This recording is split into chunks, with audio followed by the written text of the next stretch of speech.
कोने कोने से आज के इस समारोह में अपना सानिध्य और आशीर्वाद प्रदान करने के लिए यहां पर उपस्थित पूज्य संतजन,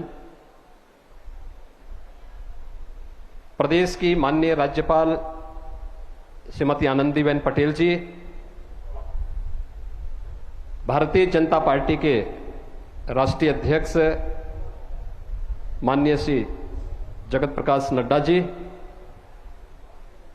प्रदेश सरकार में मेरे दोनों वरिष्ठ सहयोगी उप मुख्यमंत्री श्री केशव प्रसाद मौर्य जी, डॉक्टर दिनेश शर्मा जी,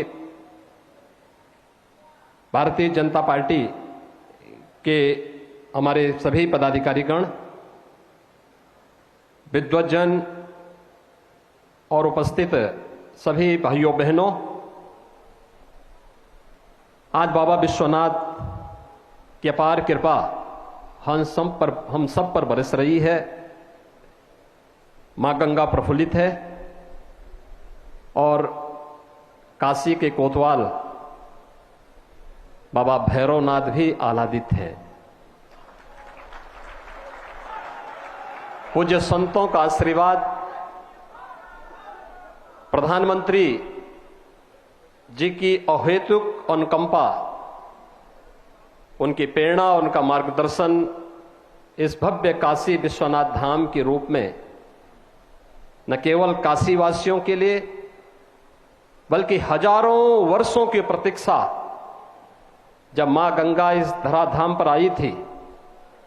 तो कहते हैं या तो हिमालय में भगवान शिव की जटाओं में उलझ गई थी या काशी में मणिकर्णिका में उलझ गई थी, और इस उलझन को दूर किया है भारत माता के इस महान सपूत ने, जिन्हें आज भारत के प्रधानमंत्री के रूप में भारतवासियों को गौरव प्राप्त हुआ है। और काशी वासियों का सौभाग्य है कि उत्तर प्रदेश से प्रतिनिधि के रूप में काशी को यह सौभाग्य प्राप्त हुआ कि वह श्री नरेंद्र मोदी जी को अपना सांसद के रूप में देश की संसद में भेजती है। और इसलिए पूरी काशी, पूरा भारतवासी, देश और दुनिया में हर वह भारतवासी जो भारत और भारतीय संस्कृति, भारतीय परंपरा, भारतीय सभ्यता का अनुगामी है, आज प्रफुल्लित है, आह्लादित है। प्रधानमंत्री मोदी जी के प्रति बार बार उनका स्वागत करने के लिए, उनका अभिनंदन करने के लिए पूज्य संत आह्लादित हैं, उन्हें अपना आशीर्वाद देने के लिए, क्योंकि हजारों वर्षों की तपस्या आज सार्थक होती हुई दिखाई दी। हम सब जानते हैं काशी बाबा विश्वनाथ का पावन धाम है, लेकिन 1000 वर्षों से जिन विपरीत परिस्थितियों का सामना काशी ने किया, उन विपरीत परिस्थितियों का साक्षी न केवल काशीवासी बल्कि हर भारतवासी रहा है। यद्यपि 1777 से 80 के बीच में इंदौर की महारानी अहिल्याबाई होलकर जी ने इस क्षेत्र, यहां पर बाबा विश्वनाथ की पुनर्स्थापना में उस समय महती योगदान दिया था। महाराजा रणजीत सिंह जी ने मंदिर को स्वर्ण मंडित करने में अपना योगदान दिया। ग्वालियर की महारानी ने भी उस कालखंड में अपना योगदान दिया, लेकिन ये भव्य स्वरूप इस रूप में परिकल्पित होगा या साकार होता हुआ दिखाई देगा। आज पूज्य संतजन अपनी आंखों से इन सब चीजों को देख रहे हैं, साक्षात अनुभूति कर रहे हैं। पूरा काशीवासी, देश का विद्वत समाज इन सब बातों को अनुभूति कर रहा है। और सचमुच इसके लिए हम सब सौभाग्यशाली हैं कि हमें ऐसे दूरदर्शी और यशस्वी नेतृत्व के सानिध्य में कार्य करने, उनके सानिध्य में आगे बढ़ने और भारतीय संस्कृति और भारतीय परंपरा को आगे बढ़ने का एक सौभाग्य प्राप्त हो रहा है। आप अनुमान कर सकते हैं, काशी में बाबा विश्वनाथ का धाम, अयोध्या में श्री राम मंदिर के निर्माण की कार्रवाई उसी श्रृंखला को एक नया स्वरूप प्रदान करता है। योग की परंपरा हो या कुंभ को दुनिया की अमूर्त सांस्कृतिक धरोहर के रूप में मान्यता देने का कार्यक्रम,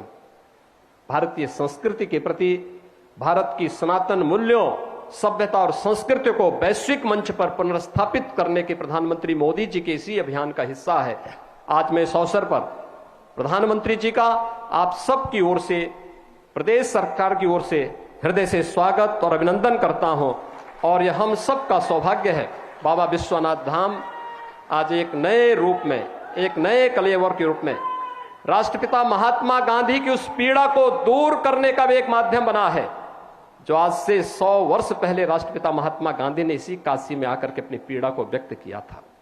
यहां की गलियों, तंग गलियों को देख करके, यहां की गंदगी को देख करके, गांधी जी के नाम पर बहुत सारे लोगों ने सत्ता प्राप्त की होगी, लेकिन गांधी जी के उस सपने को साकार करने का कार्य कि काशी बाबा विश्वनाथ का धाम इस भव्य रूप में हो, वह पहली बार हम सबको देखने को प्राप्त हो रहा है। और स्वाभाविक रूप से यह काशी का विश्वनाथ धाम हम सब के लिए हमेशा इस बात को लेकर के कि वाराणसी पुरपतिम भज विश्वनाथम के इस भाव के साथ हम सब बाबा विश्वनाथ के इस पावन धाम के प्रति निरंतर उस भक्ति भावना के साथ भजते रहे। इस विश्वास के साथ मैं आज के इस अवसर पर आदरणीय प्रधानमंत्री जी का, माननीय राज्यपाल महोदय का, पूज्य संतों का, राष्ट्रीय अध्यक्ष जी का, सभी यहां पर समागत अतिथियों का हृदय से स्वागत और अभिनंदन करता हूं। हर हर